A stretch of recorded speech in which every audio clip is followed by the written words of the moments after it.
ይህ አዋዜ ልዩ ሰበር ነው። እስራኤል የኢራንን ከፍተኛ የብሔራዊ ደህንነት ባለሥልጣንና እንደዚሁም ከመንፈሳዊ መሪ አሊ ካሜኒ መገደል በኋላ በሀገሪቱ የሥልጣን አሰላለፍ እየተጫወቱት ባሉት ሚና ቁጥር አንድ ተብለው ሊገለጹ የሚችሉትን አሊ ላርጃኒን ትናንት ምሽት መግደሏን አስታወቀች። አሊ ላርጃኒ ትናንት ባቀረብንላችሁ ዘገባ ላይ የዩናይትድ ስቴትስ አሜሪካ ፕሬዚደንት ዶናልድ ትራምፕ አዋዜ አንድ ላይ ማለት ነው እስራኤል ኢራን ላይ የኒውክሌር ጥቃት እንደማታደርግ ወይም እንደማትወስድ የገለጹበትና ከእሳቸውም ዜና ጋር ተያይዞ በኢራን በኩል ደግሞ የመላው የሙስሊም አብላጫ ህዝባቸው አብላጫ ሙስሊም የሆኑ ሀገራት መሪዎች ከኢራን ጎን እንዲቆሙ በዚህ ጦርነት ጥሪ ያስተላለፉት የኢራን የብሔራዊ ደህንነት ምክር ቤቱ ሊቀመንበር ወይም የሀገሪቱ ከፍተኛ የብሔራዊ ደህንነት ባለሥልጣን አሊ ላርጃኒ መሆናቸውን መግለጻችን አይዘነጋም። በትናንትናው ዕለት በአዋዜ አንድ ላይ ዜናውን የተከታተላችሁት። ዛሬ እንደሚሰማው ወይም እስራኤል እንደገለጸችው አሊ ላርጃኒ ትናንት ሌሊቱን የተደበቁበት ስፍራ ላይ በተደረገ ጥቃት መገደላቸውን አስታውቃለች። ኢራን አሊ ላርጃኒ እንዳልተገደሉና በሕይወት እንዳሉ ለማሳየት የፈረሙበትን ወይም በእጃቸው የጻፉትን ደብዳቤ አውጥታ ነበረ።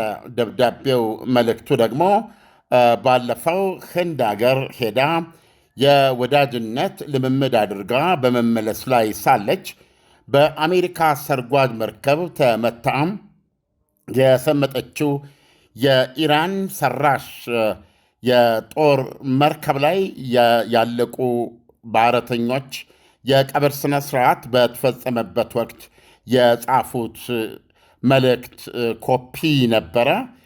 መልእክቱም ወጥቷል። ይሄም ቢያንስ ከሳምንት በፊት የተደረገ ድርጊት ከመሆኑ አንጻር ትናንትና ስለተገደሉት አሊ ላርጃኒ አሁን በሕይወት መገኘት የማያመለክት መሆኑንም እስራኤል ታስገነዝባለች።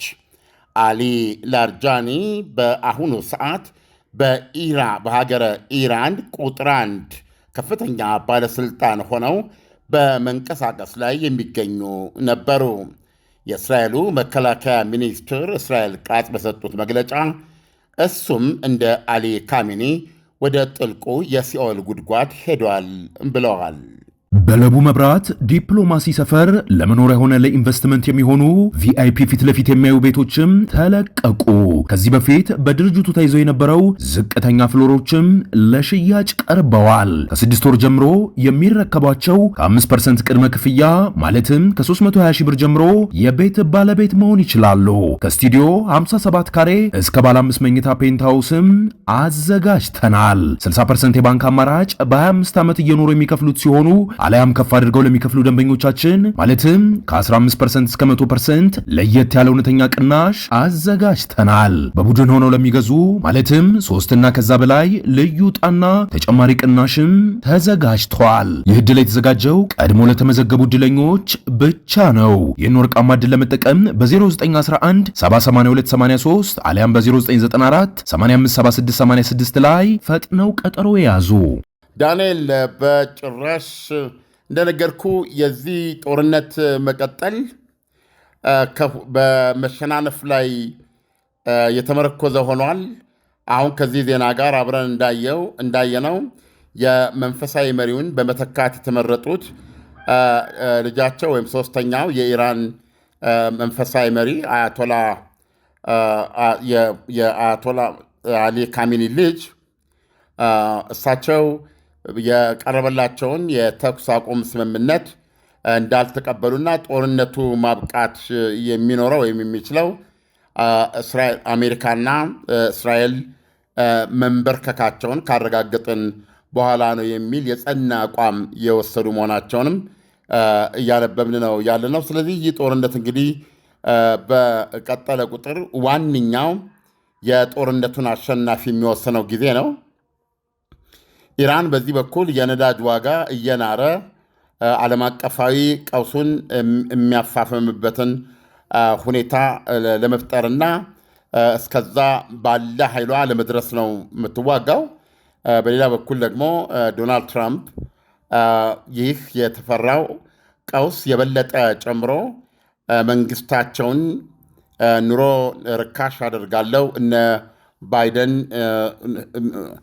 እሳት ያደርጉባችሁን ኑሮ እኔ አቃልለዋለሁ በማለት ለስልጣን የበቁ ሰው እንደመሆናቸው መጠን በአሁኑ ሰዓት እንኳ ከ50 ሳንቲም በላይ በጋዝ ላይና እንደዚሁም በነዳጅ ላይ የዋጋ ጭማሪ አለ።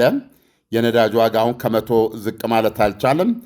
ስለዚህ ኢራኖች ይህን ውጊያ እስከቀጠሉ ድረስ በሚቀጥለው ሳምንት ደግሞ ይሄው አሃዝ ወደ $150 ብሎም እንዲያለ ወደ $200 በበርሜል ሊደርስ መቻሉ ኢራንን በአንጻራዊነት አሸናፊ ሊያደርግ የሚችል ወይም አሜሪካንን እና ቀሪው ዓለምን በአጠቃላይ ከፍተኛ የኢኮኖሚ መቀመቅ ሊያመጣ የሚችል ዓለም አቀፋዊ ቀውስ ሊያስከትል የሚችል ትልቅ አደጋ ነው።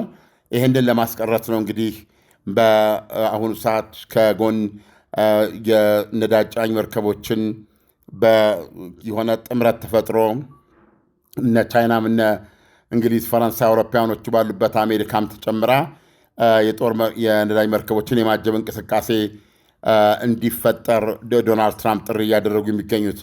ስለዚህ እንግዲህ ይሄ ቀኑ እየቆጠረ በሄደ ቁጥር እያንዳንዱ ቀን በእነዚህ በውድ ፍልሚያው ላይ በተፋላሚ ወገኖች ላይ እጅግ ከባድ ጉዳት ነው የሚያስከትለው። ኢራን ትናንትና ምሽት በጣም ያልተጠበቀ በጣም የከፋ ዋጋ ከፍላለች። እስራኤል ያለችው ሙሉ በሙሉ እውነት ከሆነ ማለት ነው። እንግዲህ ኢራኖች እስካሁን ድረስ አላመኑም። ይህን ላለመሆኑም ያቀረቡት ደብዳቤ ያው ምንም እንኳ ከሳምንት በፊት የቆየ በእጃቸው የጻፈ ቢሆንም ትናንትና ግን አሊ ላርጃኒ በመላው ዓለም የሚኖሩ የሙስሊም መንግስታት ኢራንን ብቻዋን እንዳይተዋት ከኢራን ጎን መሰለፍ እንዳለባቸው ጥሪ ማሰማታቸው ይታወሳል። ትናንት ምሽት ተገለዋል። ዳንኤል ዓለም እስራኤል የኢራንን የደህንነት ኃላፊ አሊ ላርጃኒን እንዴት ልትገላቸው ቻለች? አጋጣሚ ነው ወይንስ ስፔክታኩላር የሆነ ጥቃት ነው የሚለውን ትንሽ ስለ አሟሟታቸው ሁኔታ ብትነግረን። ምን መሰል ያው እንግዲህ ጦርነቱ የብዙ ነገሮች ውጤት ነው። አንዱ ስለላ ነው። እና ይህ ጦርነት አጀማመሩም የኢራንን አገዛዝ ቁልፍ ሰዎች በመግደል አገዛዙን ማፍረስ ነው እና ይሄ እርምጃ መጀመሪያ ላይ የተወሰደው 40 ባለስልጣኖች የሞቱበት እስካሁን ድረስ እንዳነበብኩት ከሆነ የ10 ያህል ሰዎች ብቻ ነው ስም የታወቀው። የ30ዎቹ ስቲል አይታወቅም። በተለይ መንፈሳዊ መሪ አሊ ካሚኒን ህይወት የቀጠፈ ነበረ። ይሁንና ከዛ በኋላ ኢራን እንደታሰበው አልወደቀችም። አገዛዙ ዋነኞቹ ሰዎች ስለተመቱ አገዛዙ አልወደቀም። እውነቱን ለመናገር አሊ ላርጃኒ በጣም ፓወርፉል ድምፅ ነበሩ። በጣም ፓወርፉል ድምፅ ነበሩ። እንዳልኩ ለምሳሌ በአሊ ካሚኒ ምትክ የተተኩት ልጃቸው እስካሁን ድረስ በድምፅም በአካልም ለኢራን ህዝብ አልተገለጡም። ስለዚህ በተደበቁበትም ሆነው ድምፃቸው በፖሊሲ ጉዳይ ላይ የሚሰማ ሁነኛ ባለስልጣን አሊ ላርጃኒ ነበሩ። ከሳቸው ጎን ደግሞ ፕሬዚደንቱ ማሱድ ፔዜሽኪያን አሉ። እንደዚሁም ውጭ ጉዳይን በተመለከተ ደግሞ አባስ አርጋች ያሉ። እነዚህ ሰዎች ሁሉ ተደብቀው ነው የሚገኙት። ዳንኤል ውጊያው እየተካሄደ ይሄ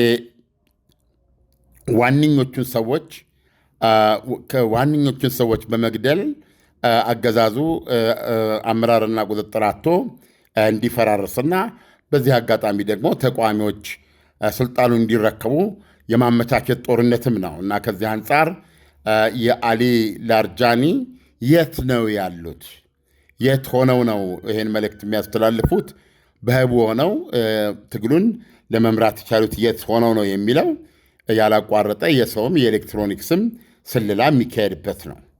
ስለዚህ እስራኤል ያለችው በኢራኖች እስኪረጋገጥ ድረስ በጥያቄ ውስጥ አስቀምጠን፣ ነገር ግን በኢራኖች ከተረጋገጠ እሷ ያለችው የሚኖሩበትም የተደበቁበትን ቦታ አግኝታ ባካሄደችው ጥቃት ነው ምሽቱን። ስለዚህ የጥቃቱን አይነት በተመለከተ ዘገባዎች ሊወጡ ይችላሉ። እነሱን ይዘን ልንመለስ እንችላለን እና ከባድ ጉዳት ነው ብዬ ሙሉ መናገር እችላለሁ። አሁን ከሳቸው ቀጥሎ ያሉት እንግዲህ ፕሬዚደንት ፔዜሽኪያን ናቸው። እንደዚሁም ደግሞ አባስ አርጋቺ ናቸው። ለጊዜው ጎልተው ድምፃቸው የሚሰማው በየዕለቱ ጦርነቱ እነሱም ላይ ያነጣጠረ ስለሚሆን እያንዳንዷ ቀን ውድ ናት ለሁለቱም። በለቡ መብራት ዲፕሎማሲ ሰፈር ለመኖሪያ ሆነ ለኢንቨስትመንት የሚሆኑ ቪአይፒ ፊት ለፊት የሚያዩ ቤቶችም ተለቀቁ። ከዚህ በፊት በድርጅቱ ተይዘው የነበረው ዝቅተኛ ፍሎሮችም ለሽያጭ ቀርበዋል። ከ6 ወር ጀምሮ የሚረከቧቸው ከ5% ቅድመ ክፍያ ማለትም ከ320 ሺህ ብር ጀምሮ የቤት ባለቤት መሆን ይችላሉ። ከስቱዲዮ 57 ካሬ እስከ ባለ 5 መኝታ ፔንትሃውስም አዘጋጅተናል። 60% የባንክ አማራጭ በ25 ዓመት እየኖሩ የሚከፍሉት ሲሆኑ አሊያም ከፍ አድርገው ለሚከፍሉ ደንበኞቻችን ማለትም ከ15% እስከ 100% ለየት ያለ እውነተኛ ቅናሽ አዘጋጅተናል። በቡድን ሆነው ለሚገዙ ማለትም 3 እና ከዛ በላይ ልዩ ዕጣና ተጨማሪ ቅናሽም ተዘጋጅቷል። ይህ ዕድል የተዘጋጀው ቀድሞ ለተመዘገቡ ዕድለኞች ብቻ ነው። ይህን ወርቃማ ዕድል ለመጠቀም በ0911 78283 አሊያም በ0994 857686 ላይ ፈጥነው ቀጠሮ የያዙ። ዓለም የእስራኤል የመከላከያ ሚኒስቴር እስራኤል ካትስ የላርጃኒን መገደል በመግለጽ እንዲሁም ደግሞ ጠቅላይ ሚኒስቴሩንና ሌሎች ተፈላጊ የኢራን አመራሮችን የማደኑ ስራ እንዲቀጥል ተናግረዋል እና ስለዚህ ዓለም የኢራን አመራሮች ከመቼውም ጊዜ በላይ አሁን ላይ ደህንነታቸው አደጋ ላይ ወድቋል ማለት ይቻላል። 100% ይህንማ ያውቃሉ። አሁን እንግዲህ ትልቁ ነገር ምንድን ነው? ያሉበት ቦታ እንዳይሰለል ያሉበት ቦታ እንዳይታወቅ መጣር ነው የሚችሉት እና እንግዲህ ስለላው ብዙ አይነት ነው። እውነቱን ለመናገር በዚህ ጦርነት ውስጥ አሁን አሊ ላርጃኒን ለማግኘት መቻላቸው እዚህ ቦታ፣ እዚህ ስፍራ፣ በዚህ ሰዓት፣ በዚህ ሁኔታ አሉ የሚለውን መረጃ ማግኘታቸው በእውነቱን ለመናገር በጣም አስገራሚ ነው። ስለዚህ ሌሎቹ እንግዲህ ምንድነው እንዲህ ያለ ነገር ሲመጣ የምታደርገው ያው እንደገና ቦታ ተለውጠ ኢቭን ያንተ ቦታ እንኳ የተጋለጠ ባይሆን እዛ ቦታ ላይ ሆነ መቆየቱ ስጋት ነው የሚፈጥርብህ። ሪሊ አንዳንዴ የምትደበቅበት ሁኔታ ነው የምታጣው። ለምን አሁን ይሄ የሚያሳየው ኢራኖች ምን ያህል በእስራኤል የስለላ መዋቅር እንደተከበቡ ነው የሚያሳየው። ስለዚህ አሊ ላርጃኒ ከፍተኛው ባለስልጣን ናቸውና ነገና ከነገ ወዲያ ደግሞ የሚሆነው አይታወቅም። የእስራኤሉ መከላከያ ሚኒስትር እሳቸውን በተመለከተ የመንፈሳዊ መሪውን አሁን የአያቶላ አሊ ካሚኒ ልጅም እንደዚሁ ኢላማ ውስጥ ነው። ጦርነቱ እሱንም የመግደል ዓላማ ያለው እንደሆነ ገልጸዋል። ስለዚህ የኢራን አገዛዝ ቁልፍ ሰዎች ማድረግ የሚችሉት የመጀመሪያ ነገር የራሳቸውን ደህንነት ከጠላት የስለላ አይን፣ የስለላ ጆሮ እና የኤሌክትሮኒክስ ማነፍነፍ አትርፎ አመራራቸውን መቀጠል መቻል ነው እና ምን ያህል ጊዜ ይቻላቸዋል የሚለውም ያው በሂደት የምንመለከተው ነው እና ትናንትና ግን አሊ ላርጃኒ ራሳቸውን ማዳን መጠበቅ ያልቻሉበት ሁኔታ ተፈጥሯል ማለት ነው። ስለዚህ የኢራን አገዛዝ በስካሁኑ ፍልሚያ በተለይ ጦርነቱ ከተጀመረ በኋላ ከዛሬ 19 ቀን በፊት የመጀመሪያው የጦርነቱ መክፈቻ ላይ ከደረሰበት ጉዳት ቀጥሎ በሁለተኛ ደረጃ የሚቆጠር ጉዳት በትናንትናው ምሽት ደርሶበታል። የኢራን ብሔራዊ ደህንነት ምክር ቤት ሊቀመንበር አሊ ላርጃኒ ተገድለዋል። እስራኤል እንደምትለው አሊ ላርጃኒ በትናንትናው ዕለት አብዛኛው ሕዝቦቻቸው ሙስሊም የሆኑ ሀገራት መሪዎች ከኢራን ጎን እንዲሰለፉ ጥሪ አቅርበው ነበረ። የመጨረሻ የሕይወታቸው ሥራ ወይም ተልዕኮ እሱ እንደሆነ አሁን መረዳት ችለናል። አሊ ላርጃኒ ትናንት በሰጡት መግለጫ ሀገራቸው እየተወጋች ያለችው በአሜሪካና በጽዮናውያን እንደሆነ፣ አሜሪካ ለማንም የማትታመን እስራኤል ደግሞ ለሙስሊሙ ዓለም ጠላት መሆኗን በማስቀመጥ ኢራንን ብቻዋን አትተዋት፣ ስለ ወደፊቱ የሙስሊሙ ዓለም አስቡ። ይህንን ስንናገር በቅንነት ነው። እናንተ ላይ ለመሰልጠን ወይም እናንተ ላይ የበላይነታችንን ለማንሰራፋት አንፈልግም አይደለም በማለት ነበረ ትናንትና ጥሪያቸውን ያሰሙት። አሁን እንደሰማነው አሊ ላርጃኒ የኢራን የብሔራዊ ደህንነት ምክር ቤትና ከመንፈሳዊ መሪ አሊ ካሚኒና መከላከያ ሚኒስትርና የጦሩ ኤታማዦር ሹም በጦርነቱ መጀመሪያ ላይ ከተሰዉበት ቀን በኋላ የኢራን አገዛዝ ሁለተኛውን እጅግ የሚያም አደጋ በትናንትናው ዕለት እንደደረሰበት የእስራኤል መግለጫ ያመለክታል። አሊ ላርጃኒ ተገድለዋል።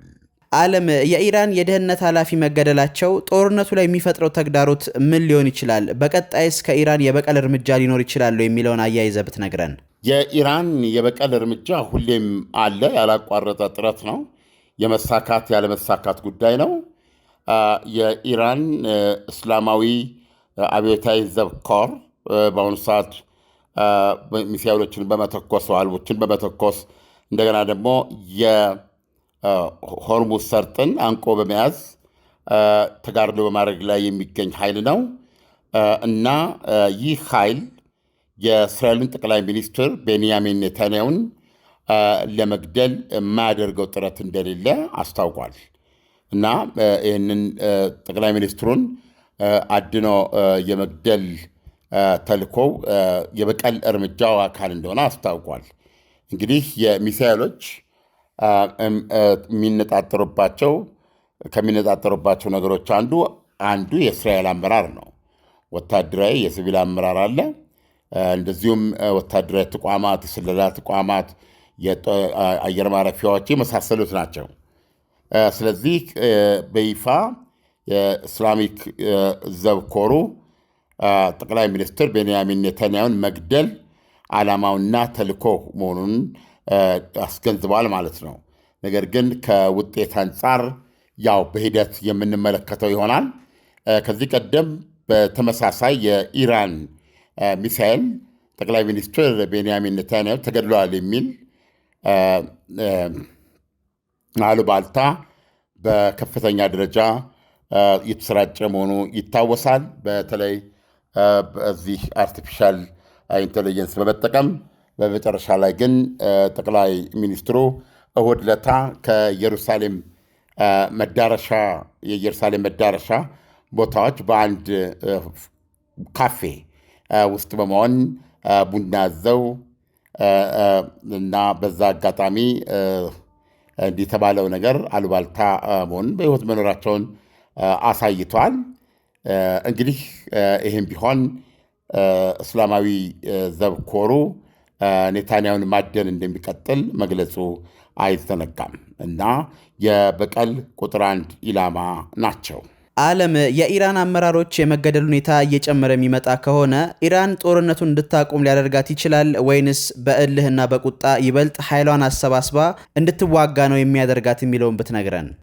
እንግዲህ ኢራኖች ብዙ ነገር ሊያደርጉ ይችላሉ። አንዱና ግንባር ቀደሙ እነዚህን ባለስልጣኖቻቸውን መጠበቅ ነው። አሊ ላርጃኒ በእነሱ ውስጥ አሁን ትልቅ የሚያም ጉዳት ነው። እንደዚህ አይነት የኤግዚስቴንሻል ጦርነት ውስጥ ነው ያሉት፣ እንዳገዛዝ የመሆን ያለመሆን ጦርነት ውስጥ ነው ያሉትና በእንዲህ አይነት የመከራ ሰዓታቸው ላይ እንደ አውራ የሚያዩትን ሰው ማጣት ቀጣዮቹ አመራሮችም ላይ በፕሬዚደንቱም በውጭ ጉዳይ ሚኒስትሩም በፓርላማ ሰዎች ውስጥ ትንሽ ከበድ ያለ የሞራል ነገር የሚያመጣ ነው። ግን እንግዲህ ምንድነው ኢራኖች በዚህ ማሳየት መቻል ያለባቸው ወይም እናሳያለን የሚሉት እንደዚህ አይነት ጦርነቱ ሲገቡ እንዲህ አይነት ነገር ቢፈጠር አንተ ብትሰዋ እከሌ በአንተ እግር ይቀመጣል በሚል ትግሉን ለመቀጠል የሚያስችል ህቡ አደረጃጀት ካላቸው ምናልባት በዛ መንገድ ይቀጥላሉ ማለት ነው። ይሄም መሆኑ ግን የአሊ ላርጃኒን ሞት እጅግ ከባድና የሚያስደነግጣቸው በባሰ መንገድ ደግሞ አይ ቲንክ ከልብ የሚያስለቅሳቸው ይመስለኛል እና በዚህ ሰዓት ላይ ፈጽሞ ሊያጧቸው ለሰኮንድ የማይፈልጓቸው ባለስልጣን ናቸው። ዓለም ለሰጠን ትንታኔ በጣም አመሰግናለሁ። መልካም ቀን ይሁንልህ። መልካም ቀን ዳኒ። በለቡ መብራት ዲፕሎማሲ ሰፈር ለመኖሪያ ሆነ ለኢንቨስትመንት የሚሆኑ ቪአይፒ ፊት ለፊት የሚያዩ ቤቶችም ተለቀቁ። ከዚህ በፊት በድርጅቱ ተይዘው የነበረው ዝቅተኛ ፍሎሮችም ለሽያጭ ቀርበዋል። ከ6 ወር ጀምሮ የሚረከቧቸው ከ5% ቅድመ ክፍያ ማለትም ከ320 ሺህ ብር ጀምሮ የቤት ባለቤት መሆን ይችላሉ።